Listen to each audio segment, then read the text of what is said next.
اعوذ باللہ من الشیطان الرجیم بسم اللہ الرحمن الرحیم وقالوا لن يدخل الجنة إلا من كان هودا أو نصارى تلك أمانيهم قل هاتوا برهانكم إن كنتم صادقين۔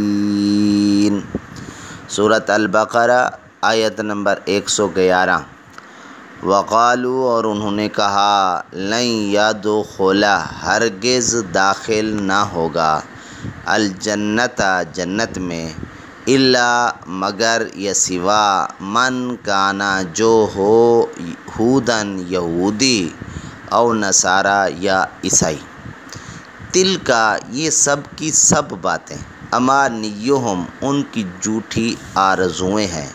قل، اے محبوب ان کو کہہ دیجئے، ہاتو، تم لے آؤ، تم لاؤ، برہانکم، اپنی دلیل، ان کنتم، اگر تم ہو، صادقین، سچے۔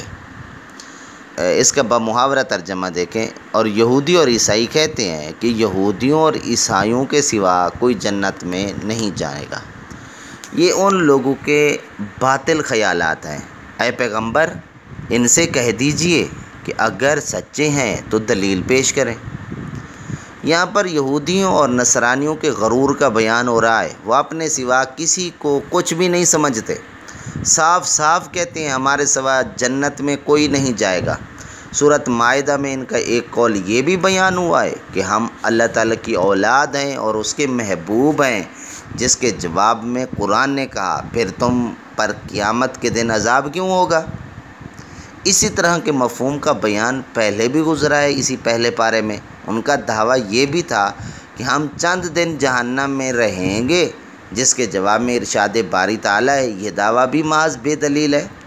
اس طرح بیان ان کے ایک دعوے کی تردید کی اور کہا آج والے سبق میں یہی بات ہے کہ اگر جنت میں تم نے ہی جانا ہے تو اس کے اوپر دلیل پیش کرو۔ اللہ نے اس آیت میں انہیں عاجز ثابت کر کے اگلی آیت میں اس کا جواب دیا ہے۔ اگر ان کے لفظوں پر غور کیا جائے تو اس سے مراد آپ کو صاف صاف یہ بات پتہ چلے گی کہ ایک لفظ تلک امانیہم، یہ ان کی من مانی آرزوئیں ہیں۔